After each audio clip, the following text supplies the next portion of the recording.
नमस्ते। थर्ड आई में आपका स्वागत है।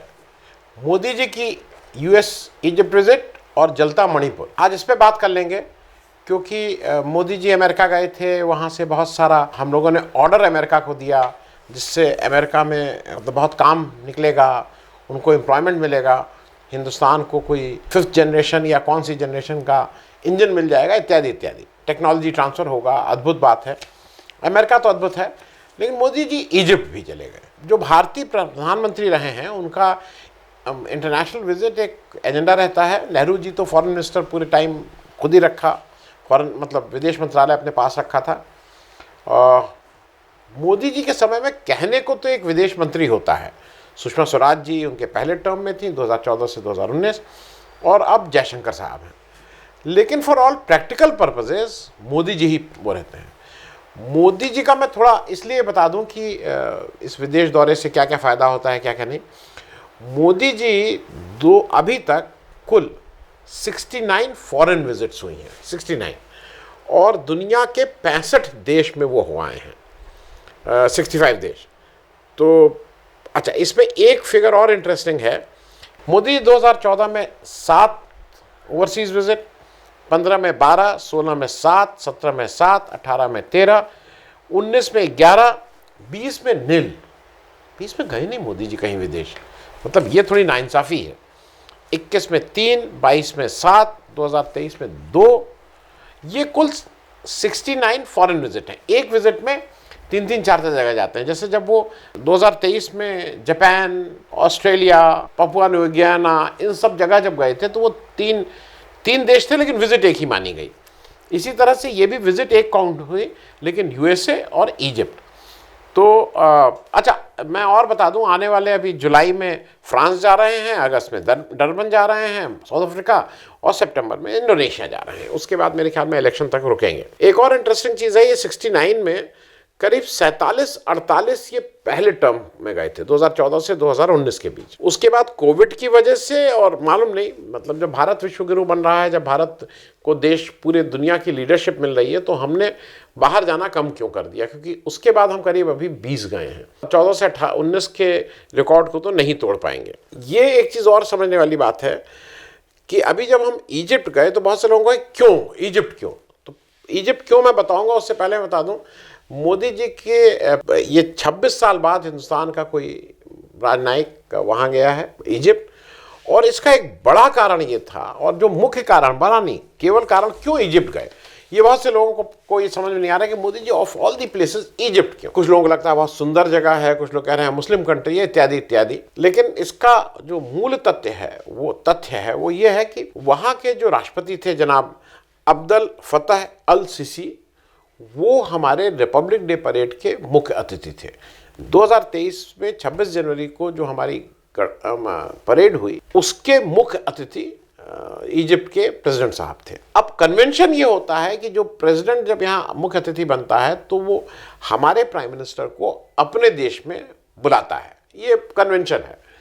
हालांकि इस कन्वेंशन को माय फ्रेंड बराक ने तोड़ दिया था। बराक ओबामा साहब जब 2015 में उनको बुलाया गया था, रिपब्लिक डे परेड के चीफ गेस्ट थे। मोदी जी नए प्राइम मिनिस्टर बने थे और फिर उनका बहुत उत्साह था।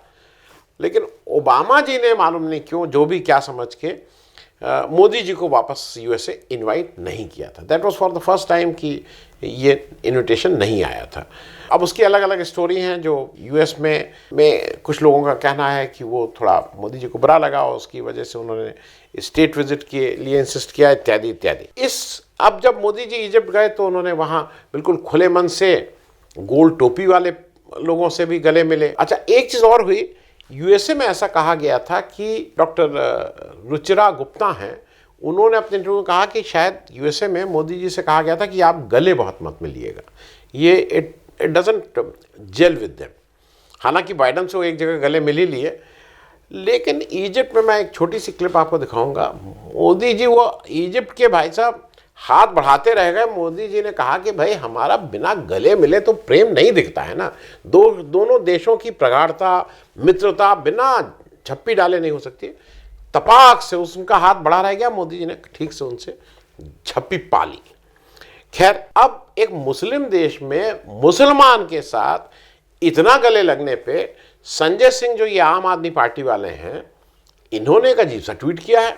वो कहते हैं, गैरों पे करम अपनों पे सितम, ए जाने वफा ये जुल्म न कर। इन्होंने क्यों, मतलब उनका मुख्य रूप से यह है कि भैया अपने यहाँ भारत में जो अल्पसंख्यकों मुसलमानों के साथ व्यवहार हो रहा है, जिसको विदेशी भी देख रहे हैं, जिसको ओबामा तक देख के कह रहे हैं कि भैया जरा रहम करो, तो अब मतलब वही है, गैरों पे करम अपनों पे सितम। लेकिन आपको क्या लगता है, मोदी जी एक अजीब सी मैसेज देना चाहते हैं और वो मैसेज एट टाइम्स कंफ्यूजिंग होती है। आप क्या चाहते हैं, मतलब जैसे मैं बहुत घोर मतलब हिंदूवादी, हिंदुत्व वाला, अब आप इजिप्ट जा रहे हैं, आप मस्जिद जा रहे हैं, आप वो गोल टोपी वाले लोगों से गले मिल रहे हैं, आप यहाँ पे, लेकिन जब आप देश में आते हैं तो आप कहते हैं मैं कपड़ों से लोगों को पहचान लेता हूँ। आप क्या चाहते हैं, मतलब मैं एक एज अ नॉर्मल हिंदुत्ववादी, अखंड भारत के हिंदुत्व की रक्षा करने वाले, जिसके ऊपर किसने किसने राज किया, उसके लिए थोड़ा कन्फ्यूजन होता है, क्योंकि मुसलमान को भी नहीं समझ में आता है कि आप क्या चाहते हैं। जैसे मुझे ठीक से याद है, मुझसे कुछ आरएसएस के मेरे मित्र थे, उन्होंने बताया जब मोदी जी गए थे नवाज शरीफ की अम्मा से मिलने, बिना बुलाए पहुंच गए थे, पैर छुए, उनको शॉल दिया, तो मुझे उस समय मैंने कहा यार ये नहीं समझ में आ रहा है कि नवाज शरीफ पाकिस्तान के जो सदर थे उस समय, इनके साथ व्यवहार क्या करना है, पाकिस्तान को वो करना है कि इनकी अम्मा के पैर छूने हैं। क्योंकि अगर आप अम्मा के पैर छू रहे हैं तो बात दूसरी, तो वो थोड़ा अजीब से कंफ्यूजिंग वो देते हैं इंडिकेशंस। इसमें भी वही हो रहा है, वो उनको लगता है कि इजिप्ट में मुसलमान के गले पड़ना, मस्जिद जाने से देश का मुसलमान को ये विश्वास हो जाएगा कि नहीं, अब मोदी जी बिल्कुल हम लोगों का ख्याल रखेंगे और अब हमें इस देश में कोई चिंता नहीं, अब सीए एनआरसी नहीं। लेकिन तब तक हेमंत बिस्व शर्मा, उनको लगता है कि कहीं हिंदू ना भाग जाए, तो हेमंत बिस्व शर्मा को आगे कर दिया जाता है कि कुछ ऐसा स्टेटमेंट दो कि जरा हिंदू अपने साथ रहे, हिंदुत्व वाला। इन सब के बीच एक प्रश्न बार बार उठाया जा रहा है कि भाई मोदी जी को मणिपुर की याद है कि नहीं है। तो उसमें 3 इंसिडेंट हुए। शनिवार को अमित शाह साहब ने मोदी जी के आने से पहले एक सर्वदलीय बैठक बुलाई और उस बैठक में उन्होंने बार बार ये कहा कि मोदी जी बहुत चिंतित हैं मणिपुर को लेके, रोज़ बात करते हैं, उसको बहुत क्लोज मॉनिटर कर रहे हैं। लेकिन वो अमित शाह साहब से बात करते हैं, वो एक बार राष्ट्र से क्यों नहीं बात करते हैं, वो मन की बात भी करते हैं, उस पर क्यों नहीं बोलते हैं मणिपुर के लिए कुछ, क्यों नहीं मरहम का काम करते हैं, क्यों नहीं एड्रेस करते हैं मणिपुर के लोगों को। अब जो भी कारण हो उस पर तो नहीं करते हैं। फिर संडे को, इस सैटरडे को हुआ 24 तारीख को, 25 को, अच्छा उस वाली मीटिंग में कुछ दलों ने ये मांग की कि भाई जो एग्जिस्टिंग चीफ मिनिस्टर साहब हैं बीरेंद्र सिंह साहब, उनको हटाया जाए, क्योंकि ऐसा माना जा रहा है कि वो निष्पक्ष नहीं है, क्योंकि मैती कम्युनिटी से आते हैं और वो निष्पक्ष नहीं है। संडे को 25 को चीफ मिनिस्टर बीरेंद्र सिंह साहब ने मुलाकात की अमित शाह साहब से और फिर उन्होंने बाहर निकल के ट्वीट किया कि सब बिल्कुल ठीक है, मणिपुर में सारी घटनाएं कम हो रही हैं, कोई चिंता की बात नहीं, 13 जून के बाद कोई इस तरह की हिंसा की घटना नहीं हुई है। अब एक तरफ 13 जून से आप कह रहे हैं कुछ नहीं हुआ है, 24 जून को होम मिनिस्टर साहब ऑल पार्टी मीटिंग बुला रहे हैं, तो किस लिए मीटिंग, जब वहाँ सब कुछ ठीक हो गया है तो मीटिंग क्यों बुला रहे हैं, अब मालूम नहीं।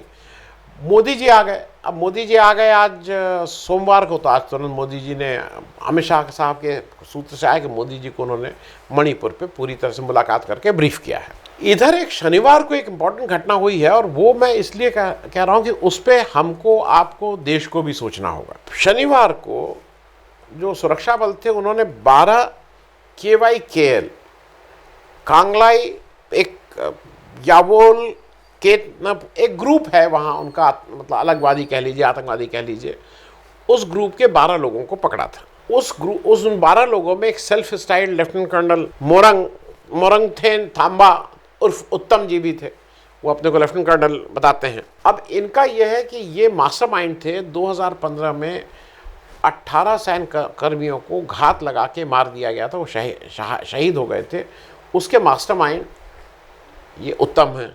अब उत्तम भी उन 12 लोगों में पकड़े गए थे। इम्फाल के पास गांव में ये सब हुआ था, लेकिन वहाँ करीब 1200 से 1500 महिलाओं ने आके सुरक्षा कर्मियों को घेर लिया और सुरक्षा कर्मियों ने को अंततः उन 12 लोगों को छोड़ना पड़ा और वो छुड़ा के लेते गए। ये घटनाएं बहुत फ्रिक्वेंटली हो रही हैं। 22 जून को भी एक सीबीआई की टीम जा रही थी कुछ हथियारों का वो सब देखने, उनको रोका गया था। 23 को सेना ने ट्वीट करके बताया कि यहाँ के लोकल्स कई जगह इस तरह से रोक रहे हैं। अब इस पूरी कार्रवाई को आप दो तरह से देख सकते हैं और यहीं पे मुझे, आपको और किसी भी भारतीय को एक थोड़ा सोचना होगा। ये जो महिलाएं हैं ये वहाँ की लोकल हैं, ये महिलाएं भारत की हैं, ये भारतीय महिलाएं हैं। अब इसका एक पक्ष ये है कि इसमें सख्ती से कार्रवाई होनी चाहिए और इसको कुचल दो, रौंद दो, दबा दो। जो शुरू में अमित शाह साहब कह रहे थे कि बिल्कुल टॉलरेट नहीं किया जाएगा, दबा दिया जाएगा, वो कर दिया जाएगा। लेकिन हरदम ये देखा गया है कि लॉन्ग टर्म में ये वाला जो नीति है ये इफेक्टिव नहीं होती है। अब दूसरी नीति जो है वो थोड़ा लंबा प्रोसेस है, पेशेंस चाहिए, सेल्फ इंटरेस्ट ना हो, वोट की राजनीति भूल जाइए कि इसमें आपको वोट कम मिलेंगे कि ज़्यादा मिलेंगे। दूसरा है कि इसके कारणों की जांच हो कि आपके अपने लोग क्यों ऐसा कर रहे हैं। भाई वो जो आप ये जो भी लोग ये बन रहे हैं वो आपके लोग हैं और पिछले 75 साल से आपका राज है, देश में एक राज है और उस देश में ये तो नए लोग हैं, ये तो पुराने भी नहीं हैं, सब यंगस्टर्स हैं। इनको अगर इस तरह की दिक्कत है तो उसका कारण जानना होगा। और एक चीज़ का व्यक्तिगत रूप से मैं हूँ कि बातचीत ही एकमात्र ही विकल्प है इस किसी भी समस्या को सुलझाने का, क्योंकि ये हम कई बार देख चुके हैं। वो चाहे नागालैंड हो, चाहे कश्मीर हो, चाहे मणिपुर हो, चाहे मिज़ोरम हो, आप बातचीत के द्वारा ही इस चीज़ को हैंडल कर सकते हैं। इसके सिवा इसका कोई और चारा नहीं है। जितनी जल्दी ये समझ में आ जाए उतना अच्छा, क्योंकि आपको अगर याद हो, क्योंकि ये एक मेजर डिसीजन है और कई लोग इसको कहते हैं कि नहीं ये हमने छोड़ दिया। अपने लोगों को छोड़ना, और 1999 में जब अटल जी की भाजपा सरकार केंद्र में थी तो याद दिला दूं, कंधार में एक इंडियन एयरलाइंस वाला हवाई जहाज़ हाईजैक हुआ था। तब भी भाजपा सरकार ने कुछ आतंकवादियों को छोड़ा था। मुश्ताक अहमद जरगर उसमें मुख्य था, जैश का चीफ मसूद अजहर और उमर सईद शेख, ये सब मुख्य बड़े बड़े आतंकवादियों को छोड़ा था। उनका छोड़ना और अपने लोगों द्वारा छुड़वाना, दोनों में ज़मीन आसमान का अंतर है। इसलिए इस डिफरेंस को आपको समझना होगा। मुझे ऐसा है कि करें कुछ भी, लेकिन अब प्राइम मिनिस्टर मोदी जी को ही एक 2-3 निर्णय लेने हैं। पहली चीज़ ये है कि ये जो भाजपा की एक नीति होती है कि अलग करो, आपस में लड़ाओ, हिंदू मुस्लिम करो, हिंदू क्रिश्चियन करो, नफ़रत फैलाओ, डराओ कि तुम्हें मुसलमान तुमसे ज़्यादा हो जाएंगे, क्रिश्चियन ये कर लेंगे, तुम्हारा ऊपर इसने राज किया। इस नीति को थोड़ा अब बैक ऑफिस रखें। हो सकता है आपको लगे कि वोट का नुकसान होगा, दूसरे भी वोट आप अच्छा बोलते हैं, कहते हैं, करिए, उससे वोट लीजिए। बेटी पढ़ाओ बेटी बचाओ अच्छा कार्यक्रम है, उज्ज्वला कार्यक्रम है, इन सब के नाम पे वोट मांगिए। दूसरा मुझे ऐसा लगता है कि वीरेंद्र सिंह जी जो इस समय चीफ मिनिस्टर हैं, उनकी जगह आपको हटा के कोई एक ज़्यादा एक्सेप्टेबल फेस लाना होगा, क्योंकि अभी वीरेंद्र सिंह जी के ऊपर कुकीज़ का विश्वास नहीं रह गया। उनको लगता है कि ये मतलब इस समय इनका कोई ना कोई जो निर्णय होगा वो मैती के पक्ष में होगा या पक्षपातपूर्ण होंगे। तीसरा, आपको जो UKLF है, जो यूनाइटेड कुकीज़ लिबरेशन फ्रंट जैसे लोग हैं, जिनके नेता ने कहा, जिनके अध्यक्ष ने कहा है कि आपने उनसे हाथ मिलाया है ऑफिशियली, आपने इलेक्शन में उनसे कहा है कि हमें मदद करो, आपने सरकार, आपके 21 MLA थे, कांग्रेस के 28 MLA थे 60 के, उसमें आपने उनसे सरकार की मदद मांगी, बनाने की मदद मांगी, इसने एफिडेविट पे कहा है। तो ऐसे लोगों से भी वोट के लिए और सरकार बनाने के लिए आपको, और पैसा दिया गया उनको, आपको इससे थोड़ा दूर रहना है। आपको थोड़ा ये, क्योंकि देश बड़ा है, वोट तो मिलते जलते रहेंगे, किसी की सरकार बने, लेकिन देश बड़ा है। और अंत में ये बात कह के मैं समाप्त करूंगा, जो मैं बार बार कहता हूं कि मोदी जी, आप भाजपा के प्राइम मिनिस्टर नहीं हैं, आप हमारे प्राइम मिनिस्टर हैं, आप इस देश के प्राइम मिनिस्टर हैं, आप मणिपुर के प्राइम मिनिस्टर हैं, आप नागालैंड के प्राइम मिनिस्टर हैं, आप जम्मू कश्मीर के भी प्राइम मिनिस्टर हैं। तो आपका निर्णय भाजपा को सामने रख के और भाजपा के चश्मे के नंबर से नहीं, इस देश के चश्मे से और सबके प्राइम मिनिस्टर बन के ही निर्णय लेंगे। तो मेरे ख्याल में ये जितनी समस्याएं हैं ये शायद जल्दी सुलझ जाएं। Thank you so much.